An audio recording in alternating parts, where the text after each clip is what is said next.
વિદ્યાર્થી મિત્રો, હું ગોસ્વામી જીગર. આજે આપણે 12 સાયન્સની અંદર એવી ઇમ્પોર્ટન્ટ થિયરીઓ જે ગુજરાત બોર્ડની અંદર ઇમ્પોર્ટન્ટ છે એ તમામ થિયરીઓ છે જે ધોરણ 12 સાયન્સની અંદર 13 ચેપ્ટર છે. એ 13 ચેપ્ટરની બધી જ આઈએમપી થિયરીઓ છે એનું આપણે અહીંયા રિવિઝન કરાવવાના છે. કઈ રીતે આપણે થિયરી શોર્ટકટમાં યાદ રાખવી એ બધું જ આપણે વિડિયો લેક્ચરની અંદર કવર કરવાના છે, જેથી કરીને આપણી યુટ્યુબ ચેનલ બાયો ફોર જીક્સ એને તમે સબસ્ક્રાઇબ કરી દેજો. એ ઉપરાંત બેલ આઇકનને પ્રેસ કરી દેશો, જેથી કરીને આવનાર તમામ વિડીયોની લિંક આપ સર્વેને મળી રહે. આજે આપણે ગુજરાત બોર્ડની આઈએમપી થિયરી ચેપ્ટર નંબર 1 સપુષ્પી વનસ્પતિઓમાં લિંગી પ્રજનન એના વિશે ચર્ચા કરવાના છે કે એમાં થિયરી છે મહાબીજાણુજનનની વ્યાખ્યા આપી માદા જન્યુજનક વિશે વર્ણન કરો. મહાબીજાણુજનનની વ્યાખ્યા આપી અને માદા જન્યુજનક વિશે વર્ણન કરો એ 4 માર્ક્સની થિયરી છે, જેનું આપણે શોર્ટકટમાં આ ડાયાગ્રામ આધારિત આખી જ થિયરી તૈયાર કરી નાખશું, જેથી કરીને આપણે વિડિયો લેક્ચરમાં કમ્પ્લીટ ધ્યાનપૂર્વક તમામ સ્ટેપ બાય સ્ટેપ હું જે બોલું છું એ દરેક સેન્ટેન્સ ઉપર ધ્યાન રાખજો. પહેલા તો મહાબીજાણુજનન એટલે શું? મહાબીજાણુજનનની વ્યાખ્યા તો મહાબીજાણુ માતૃકોષ એટલે કે કહીએ છીએ મેગાસ્પોર મધર સેલ. મહાબીજાણુ માતૃકોષ જેને કહીએ છીએ આપણે શું? મેગાસ્પોર મધર સેલ. એમાં અર્ધીકરણ દ્વારા 4 મહાબીજાણુઓના નિર્માણની પ્રક્રિયાને શું કહીએ છીએ આપણે? મહાબીજાણુજનન કહીએ છીએ. શું કીધું મેં? મહાબીજાણુ માતૃકોષમાંથી અર્ધીકરણ દ્વારા 4 મહાબીજાણુના નિર્માણની પ્રક્રિયા, જેને તમે શું કહો છો? મહાબીજાણુજનન કહેવામાં આવે છે. આ સિમ્પલ વ્યાખ્યા છે અને આને યાદ રાખવાની છે. હવે આપણે વાત કરીએ ઇમ્પોર્ટન્ટ થિયરી માદા જન્યુજનક. એના વિશે સવિસ્તાર વર્ણન કરો. 4 માર્ક્સની થિયરી છે. એમસીક્યુ માટે પણ, નીટ માટે પણ ઇમ્પોર્ટન્ટ થિયરી ગણવામાં આવે છે, જેથી કરીને તમામ વિદ્યાર્થીઓ અહીંયા કમ્પ્લીટ ધ્યાન રાખજો કે આપણે જાણીએ છીએ 4 મહાબીજાણુઓનું નિર્માણ થયું છે. આ 4 મહાબીજાણુઓમાંથી એક મહાબીજાણુ સક્રિય રહે છે, જ્યારે બાકીના 3 મહાબીજાણુ શું થાય છે? અવનત પામે છે. 4 મહાબીજાણુઓ પૈકી 3 મહાબીજાણુ 1, 2 અને 3 આ 3 મહાબીજાણુ અવનત પામી જશે. અવનત પામવું મતલબ કે નાશ પામી જશે, જ્યારે એક જ બીજાણુ જે શું રહે છે? સક્રિય રહે છે અને એની અંદરથી ભ્રૂણપુટનું નિર્માણ થતું હોય છે. મતલબ કે આ એક જ જે છે એ આગળ વિકાસ પામે છે, એટલા માટે એને આપણે શું કહે છે? સક્રિય મહાબીજાણુ કહે છે. અને આ એક જ બીજાણુમાંથી ધ્યાન રાખજો, આ એક જ બીજાણુ જેને આપણે કહીએ સક્રિય બીજાણુ, જેની અંદરથી ભ્રૂણપુટનું નિર્માણ થાય છે, તો આવા વિકાસને એક બીજાણુક વિકાસ તરીકે ઓળખવામાં આવે છે. શું કહીએ છીએ આપણે એને? એક બીજાણુક વિકાસ. મતલબ કે મોનોસ્પોરિક તમે જોજો કે છે કે વિકાસ તરીકે આપણે ઓળખવામાં આવે છે, તો મોનોસ્પોરિક ગ્રોથ તરીકે તમે એને ઓળખી શકો છો. હવે વાત કરીએ કે આ સક્રિય મહાબીજાણુ છે. આ સક્રિય મહાબીજાણુની અંદર કોષ કેન્દ્રનું શું થશે? સમવિભાજન થશે. સમવિભાજન થાય એટલે આપણે જાણીએ છીએ એકમાંથી કેટલા કોષ કેન્દ્ર બને? 2 કોષ કેન્દ્ર. મતલબ કે આને એમ કહીએ છીએ આપણે કે 2 કોષ કેન્દ્રીય અવસ્થા. 2 માંથી તમે જુઓ છો કે આગળ સમવિભાજન થશે તો 2 માંથી કેટલા કોષ કેન્દ્ર થવાના? સમવિભાજન દ્વારા 4 કોષ કેન્દ્ર બને છે. મતલબ કે આને કહેવાય છે 4 કોષ કેન્દ્રીય અવસ્થા. ફરીથી આ 4 કોષ કેન્દ્ર છે એનું આગળ ફરીથી શું થાય છે? સમવિભાજન થાય છે. અને 4 માંથી તમે જોજો કેટલા કોષ કેન્દ્ર બનશે? 8 કોષ કેન્દ્ર બનશે.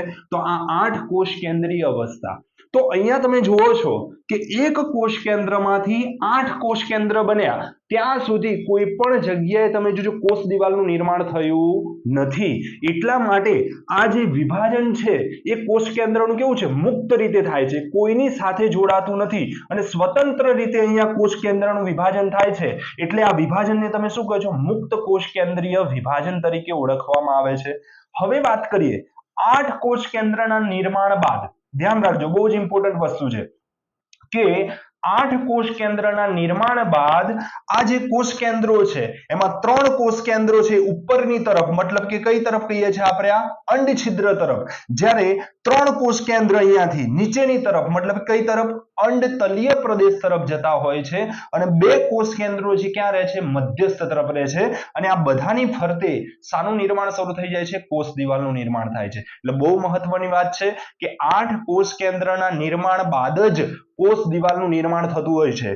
એવું નથી કે 4 કોષ કેન્દ્ર બન્યા અને કોષ દિવાલનું નિર્માણ થયું. ના, 8 કોષ કેન્દ્ર જ્યારે એની અંદર બનશે ત્યારબાદ જ એની અંદર શું થાય છે? કોષ દિવાલનું નિર્માણ થાય છે. અને આપણે જાણીએ છીએ કે 3 કોષ ઉપરની તરફ અને 3 કોષ નીચેની તરફ અને 2 કોષ કેન્દ્ર ભેગા થઈને વચ્ચે એક મહત્વનો કોષ મતલબ કે મોટામાં મોટો કોષ એટલે કે મધ્યસ્થ કોષનું નિર્માણ થતું જોવા મળે છે. તો અહીંયા વાત કરીએ કે આ તમારી સામે છે પુખ્ત ભ્રૂણપુટ. તો પુખ્ત ભ્રૂણપુટની રચના તમે જાણો છો ક્યાં જોવા મળે છે? અહીંયા દેખાય છે તમને, બરાબર છે. એમાં જોઈએ આપણે કે 3 કોષ ઉપરની તરફના છે, મતલબ એને કહેવાય છે અંડછિદ્ર તરફના. તો અંડછિદ્ર તરફના જે કોષો છે જેને કયા નામથી ઓળખવામાં આવે છે? અંડપ્રસાધન તરીકે ઓળખવામાં. અહીં જે પુખ્ત ભ્રૂણપુટનું નિર્માણ થયું છે એની અંદર વાત કરીએ આપણે કે પુખ્ત ભ્રૂણપુટ મતલબ શું કહીએ છીએ?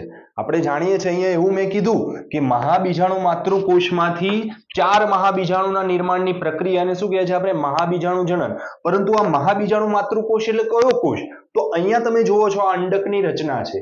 આ અંડકની અંદર તમને આ ઘણા બધા કોષો જોવા મળે છે. આ ઘણા બધા કોષોમાંથી કોઈ એક જ કોષ, બરાબર છે, અહીંયા તમે જુઓ છો પ્રદેશની અંદર આ ઘણા બધા કોષો છે. આ ઘણા બધા કોષોની અંદરથી આ કોઈ એક કોષ કે જેને આપણે કહીએ છીએ મહાબીજાણુ માતૃકોષ. અને આ એક મહાબીજાણુ માતૃકોષ એની અંદરથી શું થાય છે? તો કહે છે કે આપણે જાણીએ છીએ ભ્રૂણપુટનું શું થાય છે? સર્જન થાય છે. તો આ પુખ્ત ભ્રૂણપુટની અંદર બહુ જ મહત્વની વાત છે, ધ્યાન રાખજો. અને દરેક વિષયને એકદમ ટોપિક વાઇઝ જોતા જજો કે શું કહેવા માંગુ છું અહીંયા કે મહાબીજાણુ આ માતૃકોષ છે એની અંદર અંડછિદ્ર તરફના, કયા તરફની વાત કરું છું? અંડછિદ્ર તરફના આ જે 3 કોષો છે, કઈ તરફના છે? આ અંડછિદ્ર છે. અંડછિદ્ર તરફના 3 કોષો જેને હું શું કહું છું? અંડપ્રસાધન તરીકે ઓળખવામાં આવે છે.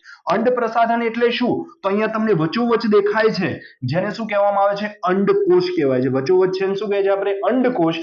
અને એ અંડકોષને સહાય કરતા આજુબાજુના 2 સહાયક કોષ. આમ એક અંડકોષ અને 2 સહાયક કોષ, આ ત્રણેય ભેગા થઈને શું બનાવે છે? અંડપ્રસાધન બનાવે છે.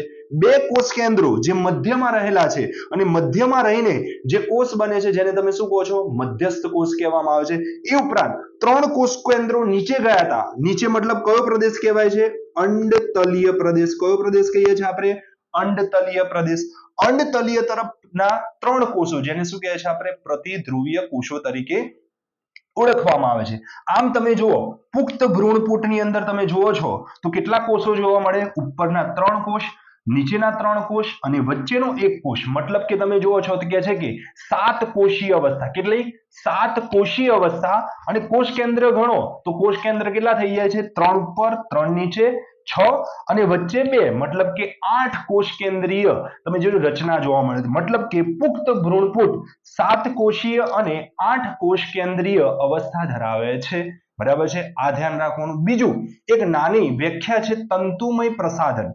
તંતુમય પ્રસાધન એટલે શું કહીએ છીએ કે આપણે જ્યારે જાણીએ છીએ કે પરાગનલિકા આ રીતે, પરાગનલિકા જ્યારે આ રીતે અંડછિદ્ર તરફ ગતિ કરે છે, અંડછિદ્રની અંદર આવે છે, ત્યારે એ પરાગનલિકાને આ સહાયક કોષોમાં પ્રવેશ કરાવવા માટે અહીંયા એક સ્થૂલન જોવા મળે છે. આવું એક સ્થૂલન હોય છે કે જે શું કરે છે? પરાગનલિકાને જે છે એને સહાયક કોષોમાં પ્રવેશ કરાવવાનું કામ કરે છે, જેને તમે કહો છો શું? કયા નામથી ઓળખવામાં આવે છે? તંતુમય પ્રસાધન. શું કહીએ છીએ આપણે એને?